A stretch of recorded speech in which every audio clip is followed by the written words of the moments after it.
Enjoy your life, because this life Allah gave you and me. Enjoy the beautiful things of this world. Allah gave us all this beautiful world, all the luxuries of this world, all the sightseeing of this world. Enjoy it. Enjoy your life, enjoy this world, as long as you do not disobey Allah. Exactly. You know, being religious does not mean that you cannot enjoy the luxury and the life, the world of this. But you are supposed to enjoy, but without disobeying Almighty Allah.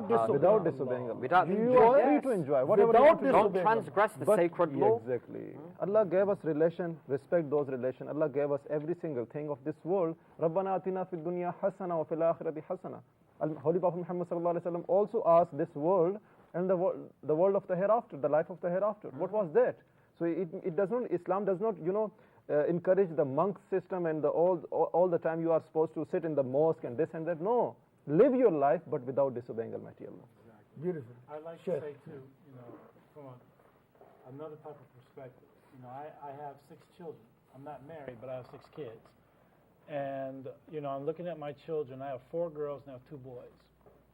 And I'm looking at the situation as to where they're going to be, where they're going, what are they going to become, what's going to happen to them as they're growing. And alhamdulillah, my kids have held on to Islam very well. Allahu Akbar. Subhanallah.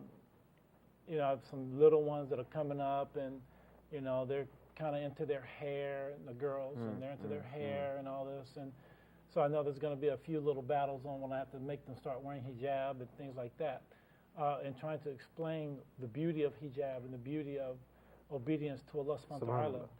I think that, one of the things, there's a couple of things here as I was listening, and I chose to listen instead of interjecting, because, one of our problems with Islam right now concerning the youth is that Islam is not cool. Islam is very parochial. It's very strict. It's very this. It's very that. And it's not that necessarily it's strict. There's a discipline. Well, there's a discipline, yes, but it's the way that our parents are disciplining us. And some of it comes from culturally. It's a cultural issue. Some of it is a misunderstanding of the text. Sometimes it's overemphasis of certain things where it shouldn't be overemphasized and different things like that. One of the things, again, in my non-Muslim life, when I was in university, we used to wait for the freshman girls. Freshman means first-year students. And we would wait for them. Why? Because that was like fresh meat. Because you've already seen the sophomores, the juniors, and the seniors, the graduate students. You've already been around them. You know who everyone knows what everyone's about. Freshmen come in, they're different. They're new. And one of the things a friend of mine said, and it's not me, but a friend of mine said this. He said, I can't wait to find one of those Catholic school girls. Because in the Catholic schools, they were very, very strict, right? The thing is, these girls, the ones that came from very strict households or very strict schools and things like this, were the wildest girls in the university. Oh my God. Why? Because now they no longer are bound by the parents. That's right. I can do what I want to, and they go crazy. You see what I'm saying? And I find Muslim kids are the same way, right? And I'm not saying that we should not be strict, but what I am saying, as a parent, the children have to know what they can do and what they cannot do. And there has to be discipline in the house. I am strict about discipline. Beautiful. There has to be adab. Has to be adab. Exactly. Okay? Respect. And when I say adab, that means manners, Islamic manners. You have to act like you've been raised properly. When you go to someone's home, I'm looking at how my children act. Are you walking around people's rooms? Are you looking all over everything, touching stuff? That's poor adab. Right? It's poor manners. So, but the one thing I do try to do is make sure, again, they understand these things, but at the same time, they understand how to breathe, how to live, and how to have fun. Yes, in my home, when they're with me, we play games. Like you said, we go out to the park, we go on hikes. Beautiful. We do a lot of things. I play, with my kids. As they get older, you can't play with them the same anymore because, they're, grown now and don't want to be tickled. And, you can't play all these little games. And then the programming has to be changed and things like that. But the thing is, they understand there's a time for laughter, as the Sheikh was saying. There's laughter, there's play. We can do certain things, but there's a limit. Draw the line. There's a limit that has to be drawn. And they understand that, okay, this is what we can do. And I have to point out things to my kids. Now, you see how they're doing things. Now, would I let you do that? No, I wouldn't. Why would I let you do that? No, just look. The reason. Right. Observe what they're doing and how they are. Observe it. Look at it. And you can see why I don't let you do these things. Now, look at how everybody else is looking. Look how you're even judging these kids and the way they're acting. Because why? You wouldn't have been able to judge them if you hadn't had the discipline that I've given you or your mothers have given you. You understand? So there has to be a point where we're two things. We're teaching them manners. We're teaching them discipline. We're playing with them. We're allowing them to enjoy life, and everything is not dini all the time. Religious. Right? You're right. It's not always religious. It's always some things. It's still religious, but not under the name of religion. Beautiful. Yeah. Right? It's still religious, but not under that name, and we're still enjoying life. Beautiful. But then there's another thing that has to come in, that we have to understand them. We have to be willing to listen. And that's one thing that a lot of parents don't do. We forgot that we were that age. You know, I got married at age 25. It was my intent since I was 18 to have my first child when I was 25. Wound up 26, so I missed a year. But the thing was, the reason why is because I wanted to be a young father, to be able to play, exactly, to enjoy your children, to play with my kids, because I want to be to a point where I can't run around. You know what I mean? Even there's a point where, inshallah, one day I'll become a grandfather, and I want to be able to play with my grandkids. You know, and so I wanted to be a young father so I can play. Because my father, he was only around till I was 9. He's still alive, but he and my mother were only together till I was 9. But my memories of my father as a child was that he played with me. Beautiful. You know, I can remember the programs we used to watch together on a Saturday morning when they used to have Saturday morning cartoons and watching Tarzan and these kind of things. These are the memories I have of my father. But my father was a strict disciplinarian. You didn't just say, it was yes, sir, yes, ma'am in my home. Good. You know, you set up properly. Anybody you speak on the phone, you know, my dad, you know, he better get a good report. You know, from whoever called, from one of his colleagues called the house. You know, he wants to hear that you were respectful. Or at least he doesn't want to hear that you were disrespectful. You understand? So he was a disciplinarian. So I've taken both of those things and placed them into the way that I do with my kids. But at the same time, I listen to a lot of the youth through the UK, through the United States, and it's always the same. The parents don't understand. Or shall we say the parents aren't trying to understand.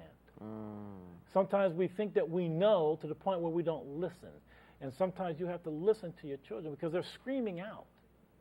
They're screaming out for help, but we refuse to give them the help. Or we refuse to listen because we don't want to be embarrassed by something. Like you were just saying, Sheikh, about how, you know, don't let your children remove you from the remembrance of Allah because you don't want to think ill of your child. Or sometimes you don't want to think ill of somebody who's in your family who did something to your child. And so because of that, you want to protect your reputation or your name, and you wind up overlooking foul things. You know, you love your child so much. Oh, my child couldn't do wrong. It was your child who did this. No. You're missing the point. Beautiful. You're not being just. You're not being truthful. And I think that, you know, as a father, you know, even back to the alcohol thing, I think to myself, I don't know what I would do if my daughter was the one who got raped. My God. I don't know what I would do, even if she didn't get raped, but she just got drunk and she willingly had sex with this guy because her guard was dropped because of the alcohol. Or maybe it was something she wanted to do and used the alcohol as an excuse. What would I do as a father? As a father. You know, yesterday we went to the volcano area, right? And underneath one of the little park benches on the top, there's it was like a metal roof. And on there they had, you want sex, call this number. You want this, call this number. And it had all these different things. You know, in America they do the same thing. And it used to be, before I was Muslim, I used to say to myself, the one thing I don't know how I would just lose it. If I went to the toilet in my child's school and saw on the wall, you know, so-and-so Haisal is great in bed, or so-and-so Haisal is this kind of person, that would destroy me. Sure. To know that my daughter is out there doing this, my daughter's out there committing zina, even my son. No, I don't want my son doing this either. No, you know, there's sometimes there's a double standard. Yeah, I know. Because the girls are a lot more precious. Yeah, girls are precious. All right, they're more precious. That's my jewel. Right. That's my jewel. Exactly. And who's going to foul and filthy and deceive and mislead and misguide my jewel? You understand? Yeah, just like a diamond. Exactly. Wallahi. And my son, now he's just as important. He's not any less important. But he's supposed to be one that's supposed to take a woman to a higher level, not bring her down. And if he can't take a woman and bring her up, then I haven't done my job as a father to teach him, because as it was mentioned earlier by the sheikh, by both sheikhs, the children are watching what you do as parents. Exactly. If you're a poor relationship, they're going to have a poor relationship. Or if anything, they're going to learn what not to be like. But unfortunately, they're going to wind up doing the same things you did anyway. Even though they're going to try hard not to, they're going to make the same mistakes that you're making. And I don't want my children to have that. You understand? My father never beat my mother. No man in my family from both sides have ever put their hands on a woman. It's not in me to do that. I was in the UK at a Muslim scouts camp, and we were telling the young boys, it's haram to beat your wife. A 9-year-old said, what? He says, whoa. If your wife gives you some lip, you got to sort her out. And we were like, but that tells you what he sees in his household. Yeah. Right. This is what he was getting. That's right. This is what he sees. He sees his mom says something to the dad a little smart. You see, you understand? Exactly. No man is going to hit my daughter. No way. Not and live. You understand? I'm a father, and I care and I love my children. So how can I, if you truly love your kids, you can't be like this man. Yeah, I let you go out and drink. I let you go out and have sex. You don't care about your kids. You don't. Because love means this. If I truly love you, I will not allow you or put you in a situation that you will find the displeasure of Allah. Beautiful. And that's for everybody. If a man, the girl, a guy's courting a woman, he says, I love you. Well, then you can't put her in a situation that she's going to find displeasure of Allah. Exactly. And vice versa for the woman to the man, a husband to the wife, a father or a mother to their children. I can't allow you to do things that are going to put you in the hereafter. In the hellfire, because of my love for you. I care for your hereafter. I care for your spiritual development. That's a parent. So if I'm just letting you do what you want to do, then I really don't care about you, and I don't really care about myself, because as the Sheikh said, you're both going to be standing before Allah subhanahu wa ta'ala. Just like I said in the khutbah. You're standing there before Allah, you're watching that person you claim to love being told to go into the hellfire. And first of all, how do you even feel about that? Just in this life, because then we're not going to think about it so much because we'll be caught up in our own situation. But just think about this. How would you feel to see your child, or the one you claim you love, being told to go into the hellfire forever? And then if that person turns around and says, wait a minute, Allah, if you're going to put me in the hellfire, what about my mother and father who claim to love me? What about my brother or my sister, meaning from blood, who claim to love me? What about the people I call my friends and the ones who claim to love me, who all allowed me to do the things I was doing? No one can encourage me to turn to you. So you need to put them in the hellfire too. How do you feel about that? I don't feel too good about it. And I'm not talking from a point of view of a Muslim. I'm talking about as a point of view of a father. Because I think that's universal. As a father, I just can't see that.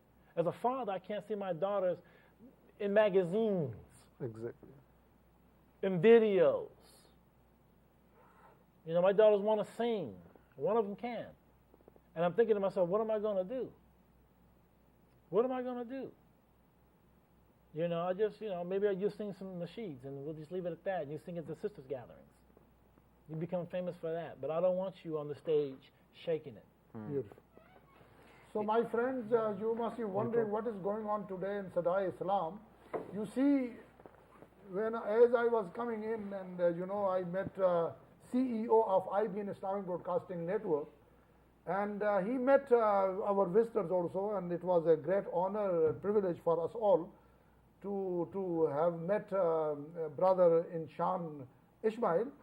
And he said, Moulana, I know you have your program, but looking at your guest, go ahead. If you need extra time, please go ahead. And so that is why during the break I spoke to our manager Junaid. I said, my friend, I get an order from CEO today, so what you have to say? So he had no choice but to say, Moulana, go ahead, you have the green light. So my friend, Jazakumullah khairul jaza for your patience, you are watching. The reason we extended little time, I won't be very long, and now I'm in a position to actually